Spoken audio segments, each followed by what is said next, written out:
अभी हम लोग इक्विलिब्रियम ऑफ पार्टिकल्स पढ़ेंगे। Equilibrium of particle Newton laws of motion में एक टॉपिक है। तो इक्विलिब्रियम ऑफ पार्टिकल, इक्विलिब्रियम कब होता है कोई पार्टिकल का? इक्विलिब्रियम होता है जब उस पर नेट फोर्स जीरो हो। कोई भी पार्टिकल पे नेट फोर्स जीरो हो, जो भी फोर्स उस पर लग रहा हो उसका नेट वैल्यू जीरो हो। वेक्टर से हम यह कह सकते हैं फोर्स का जीरो होना चाहिए। तो इस चीज़ को हम यहाँ पे लिख देते हैं।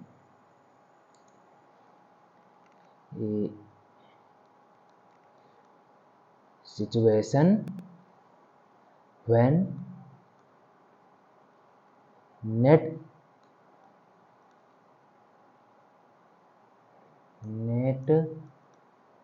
external force on particle is zero.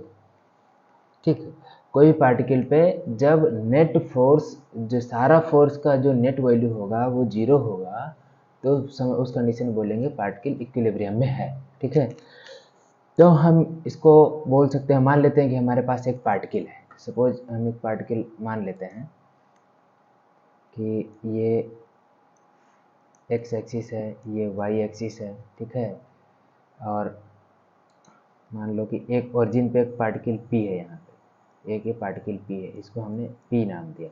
ठीक है, इस पे मानो कि suppose n number of forces लग रहा है। एन नंबर ऑफ फोर्सेस अगर हम बनाते हैं, कुछ भी इसे बना के दिखाते हैं कि एक फोर्स इधर लग रहा है F1, एक इधर लग रहा है F2, इधर लग रहा है F3, कुछ भी फोर्सेस है, इधर लग रहा है F4,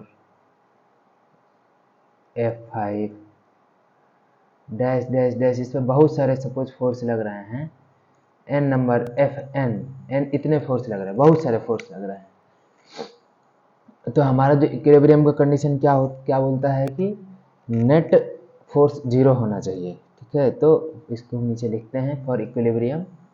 इक्विलिब्रियम के लिए क्या होना चाहिए? For equilibrium condition of particle P, F net should be equal to zero. ये होना चाहिए। नेट फोर्स का कुल value, total value vector sum होना चाहिए, वेक्टर सम जीरो होना चाहिए। ठीक है, तो हम इसको आगे देखते हैं।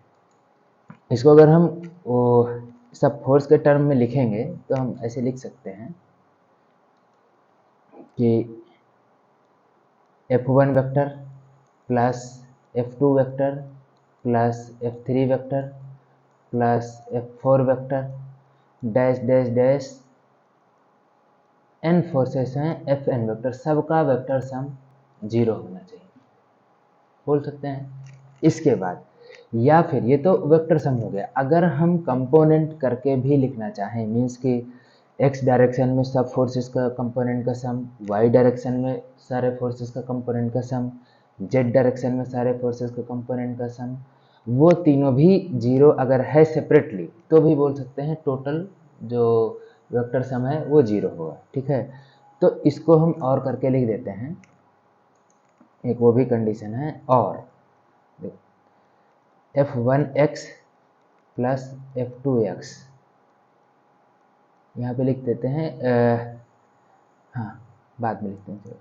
F3x प्लस F4x, x मतलब हो गया सबका x component, plus date date dash Fnx is equal to zero. सबका x डायरेक्शन में कंपोनेंट जीरो हो गया, है ना।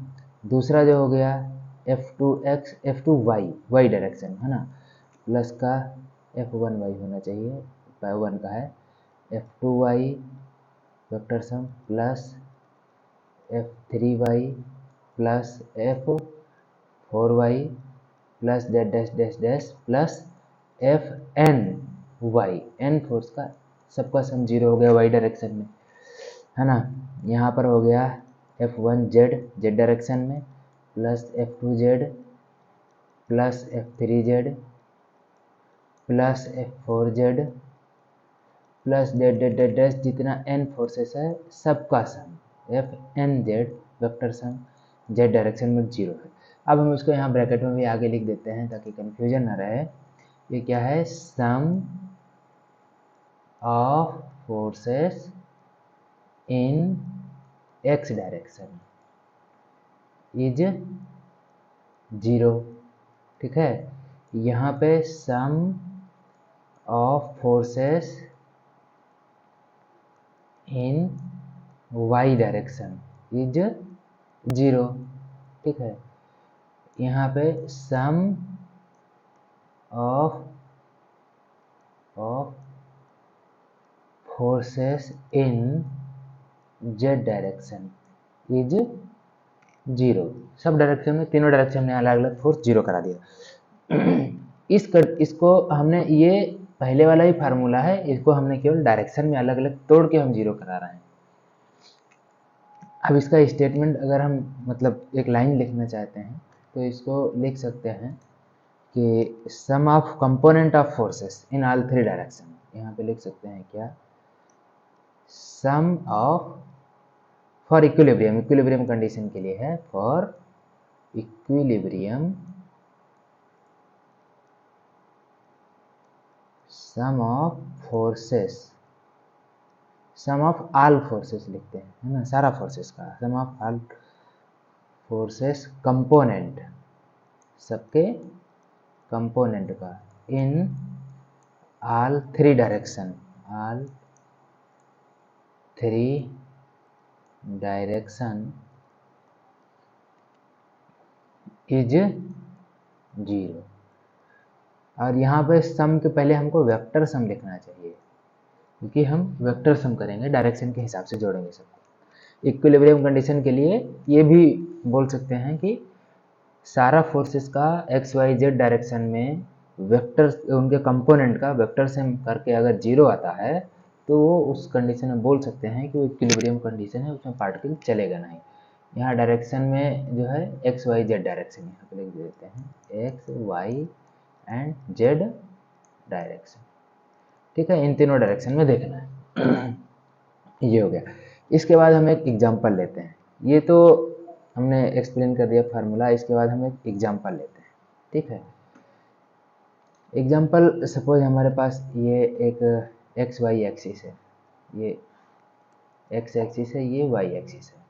यहाँ पर एक पार्टिकल पी रखा है, सपोज ये ओरिजिन पे एक पार्टिकल यहाँ पे पी रखा है और इस पर हम 2-3 फोर्स मान लेते हैं कुछ भी।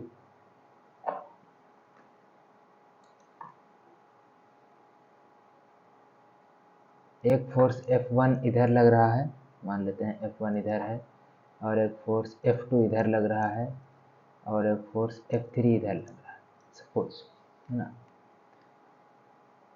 सपोज ये 60 डिग्री एंगल है, ये 30 डिग्री एंगल है। ठीक है, तो 3 फोर्स लग रहे हैं पार्टिकल P पर। ठीक है, अब हमको ये देखना है इक्विलिब्रियम कंडीशन के लिए क्या इसका इक्वेशन लिखना पड़ेगा, क्या इक्वेशन बनेगा, तो उसको हम देखते हैं। तो हम पहले पढ़ चुके हैं कि इन तीनों फोर्स का, यहाँ पे 3 फोर्स लग रहे हैं चूँकि, तो तीनों फोर्स का एक्स वाई जेड डायरेक्शन में कंपोनेंट का सम 0 होना चाहिए। ठीक है, मतलब हम यहाँ लिख सकते हैं फॉर इक्विलिब्रियम,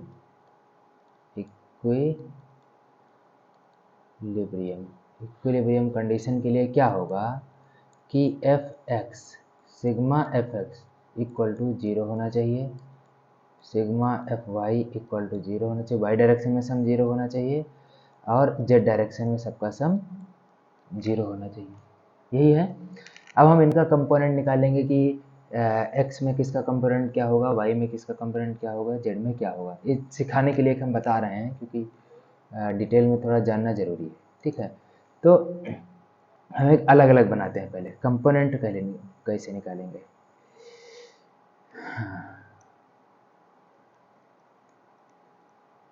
कंपोनेंट कैसे करेंगे। सपोज हम पहले F1 का देखते हैं। ये हमारे पास एक्स एक्सिस है, ये वाई एक्सिस है ना, और हमारा जो F1 फोर्स है वो इधर लग रहा है, ये F1 है ना, ये एंगल 30 डिग्री। ठीक है, अब अगर हम यहाँ से एक ट्रायंगल टाइप का ड्रा करना चाहें तो ये राइट एंगल ट्रायंगल बन गया, समकोण त्रिभुज, और ये एंगल 30 डिग्री है। तो अगर हम इस वाले पार्ट को निकालना चाहें इसको, तो ये क्या होगा, ये वाला तो हमारा F1 है, यही वेक्टर F1 है। तो अगर कॉस और साइन का आप फार्मूला पढ़े होंगे तो ये क्या होगा, ये बेस बोला जाएगा, बेस है, और ये एल्टीट्यूड है, हाँ इसको लंब बोलते हैं हिंदी में, और ये आधार है, और ये कर्ण है, कर्ण मतलब हाइपोटेनियस।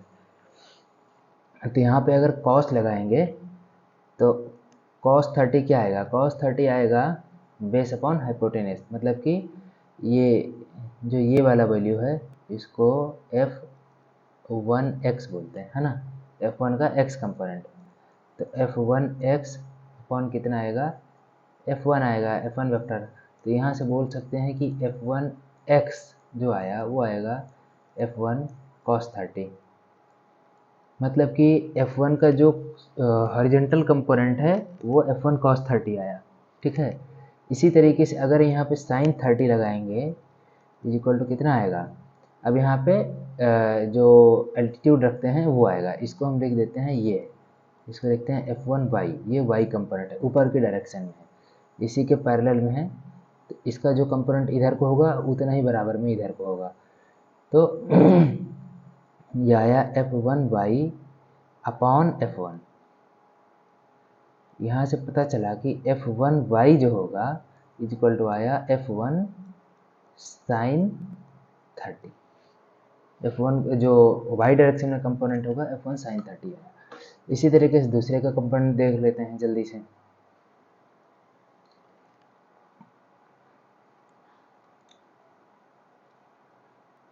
ये x एक्सिस हो गया, ये y एक्सिस हो गया, और जो फोर्स था F2 फोर्स किस डायरेक्शन में था, F2 इस डायरेक्शन में फोर्स था, F2 x एक्सिस पर ही फोर्स लग रहा था।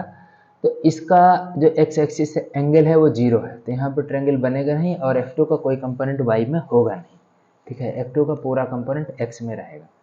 इसके बाद तीसरा फोर्स है हमारे पास, उसका कंपोनेंट देख लेते हैं, है ना। सपोज ये हमारे पास, एक हम समझाने के लिए सब बता रहे हैं ना, इतना डिटेल में बताने की ज़रूरत है नहीं। एक्स वाई मान लेते हैं कि F3 जो फोर्स था कहाँ पे था, F3 फोर्स को दिखाते हैं, ये नीचे की तरफ था, इधर की तरफ, ये 30 डिग्री एंगल बना रहा था। इसको भी अगर हम यहाँ से जोड़ें तो ये राइट एंगल ट्रायंगल बन रहा है, ये 90 डिग्री का कोण हो जाएगा, और ये जो होगा, ये इसको हम नाम दिए थे F3, है ना। ये जो इसका कंपोनेंट होगा इधर साइड में, ये हॉरिजॉन्टल डायरेक्शन में होगा, इसको हम बोलते हैं F3x, और जो ये वर्टिकल डायरेक्शन में कंपोनेंट होगा इसको बोलते हैं F3y, y। तो अगर F3x निकालना है तो फिर से एक ऊपर हमने एक गलती कर दिया, यहाँ पर ये जो एंगल है F1 वाला, ये 30 नहीं, ये 60 है, तो हमको यहाँ पे इसको 60 कर लेना चाहिए, क्योंकि हमने ऊपर में 60 लिखा है, ये एंगल जो है ये 60 डिग्री है, तो यहाँ पर ये 60 आएगा, और ये भी 60 आएगा, और यहाँ पर भी 60 आएगा, यहाँ पर भी 60 आएगा, ठीक है। चलो अब यहाँ ये एंगल हमारा 30 है, अब इसमें फिर हम cos 30 लगाते हैं, F3 का कंपोनेंट कर रहे थे, x कंपोनेंट y कंपोनेंट, तो यहाँ पे अगर हम cos 30 लिखेंगे, cos 30 क्या होगा, ये फिर से होगा बेस अपॉन हाइपोटेनियस, आधार बट्टा लंब। तो आधार हमारा कितना है, F3x है, F3x ही आधार है, अपॉन F3 हाइपोटेनियस है, वेक्टर है। तो यहाँ से निकल जाएगा क्या, F3x जो हमारा हॉरिजॉन्टल कंपोनेंट है इज इक्वल टू आएगा F3 cos 30, है ना। इसी तरीके से sin 30 लगाएंगे तो क्या आएगा, F3y upon F3 is equal to, यहाँ से क्या आएगा, F3y जो वर्टिकल कंपोनेंट है उसका फार्मूला आएगा F3 sin 30, ये आया, ठीक है। अब इसके बाद हम इसमें लिखते हैं फार्मूला जो हमको बनाना था वहाँ पे। कि एफ एक्स नेट कितना होगा। ये होगा F1 का x कंपोनेंट प्लस F2 का x कंपोनेंट प्लस F3 का x कंपोनेंट, ये इक्वल टू 0 होना चाहिए इक्विलिब्रियम के लिए, है ना। अगर हम देखें तो यहाँ पे हम एक बार फिर से वो फिगर बना लेते हैं पूरा, उसमें कंपोनेंट ही दिखाएंगे अब, ठीक है। ये हमारे पास x एक्सिस है, ये y एक्सिस है, ठीक है। और यहाँ पे ये F2 फोर्स लग रहा था, और ये F1 फोर्स लग रहा था, और ये F3 फोर्स लग रहा था ना। ये 60 डिग्री एंगल था, ये 30 डिग्री एंगल था, ठीक है। तो हमारा जो F1 का x कंपोनेंट आया था, F1 का x कंपोनेंट जो आया था वो इधर डायरेक्शन में आया था। एक मिनट दूसरा कलर से दिखा देते हैं। F1 का x कंपोनेंट आया था इधर में, इधर आया था, F1 cos 60 आया था, और F1 का जो ये y कंपोनेंट आया था F1 sin 60 आया था, ठीक है। इसी तरीके से F3 का जो y कंपोनेंट आया था वो आया था F3 sin 30 आया था, और जो x कंपोनेंट आया था वो इधर आया था F3 cos 30 आया था, ठीक। अब इस तरीके से लिखते हैं हम, लेकिन यहाँ डायरेक्शन के साथ लिखना है, ठीक है। तो ये आएगा F1 x कंपोनेंट आया, ये प्लस x में है तो plus F1 cos 60 plus F2 भी प्लस x में है, तो इसको हम ब्रैकेट में लिखते हैं सबको, प्लस F2 साइन के साथ लिख रहे हैं, और जो F3 का कंपोनेंट है वो माइनस x में है, तो प्लस यहाँ पे माइनस F3 cos 30 लिखना पड़ेगा, इक्वल टू 0 लिखना पड़ेगा। या फिर आप साइन को बाहर निकालेंगे तो आएगा F1 cos 60 plus F2 minus F3 cos 30 equal to 0, ठीक है। ये पहला इक्वेशन बन गया, इसको सॉल्व करेंगे। दूसरा इक्वेशन जो बनेगा वो सिग्मा Fy, y डायरेक्शन में कंपोनेंट क्या होगा, F1y plus F2y plus F3y equal to 0 होना चाहिए। अब y डायरेक्शन में लिख लेते हैं। F1 का y कंपोनेंट कितना होगा, ऊपर में F1 sin 60 है, plus F1 sin 60 positive y में है इसलिए हमने प्लस के साथ लिखा, प्लस और जो F2 का कंपोनेंट है y डायरेक्शन में कुछ नहीं है तो F2 का कंपोनेंट 0 हो गया, और प्लस F3 का कंपोनेंट F3 sin 30 वो भी माइनस में है, यहाँ पे माइनस लिखना पड़ेगा, F3 sin 30 वेक्टर सम कर रहे हैं इसीलिए साइन के साथ लिखना है। तो यहाँ पे आया F1 sin 60 और माइनस का F3 cos sin 30 is equal to 0। ये हमारा दूसरा इक्वेशन बन गया। इन दोनों को सॉल्व करेंगे तो एक का कहीं वैल्यू दिया होगा F1 का या F2 का, तो दूसरे का वैल्यू निकल आएगा बाकी दोनों का। एक हमने एग्जाम्पल के लिए दिखाया कि इक्वेशन कैसे बनाते हैं, ठीक है। इसके बाद एक छोटा सा एग्जाम्पल है, क्वेश्चन है ना, वो देख लो बस। सपोज एक मास है, एक मास m है, एक एग्जाम्पल यहाँ लिख देते हैं, एक मास m है और हमने डॉट डॉट करके बना लिया, ये है, ठीक है।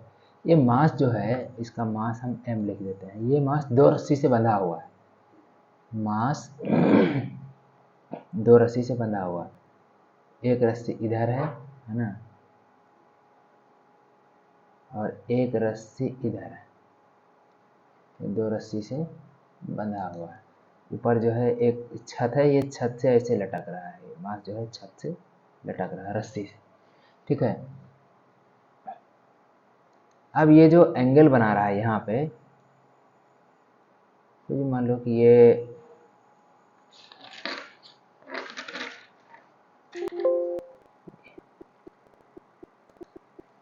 वाला एंगल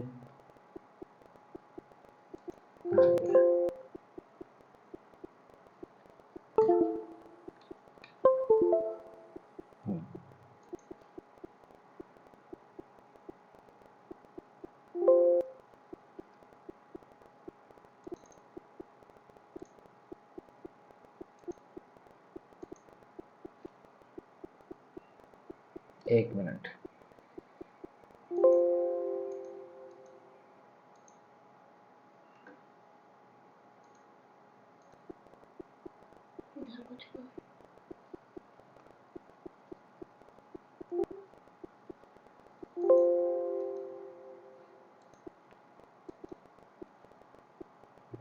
ठीक है, ये क्वेश्चन हम नेक्स्ट वीडियो में देख लेंगे और अभी यहीं तक रखते हैं। इसके बाद नेक्स्ट बनाएंगे तो उसमें हम इसको समझा देंगे। ठीक है, थैंक यू।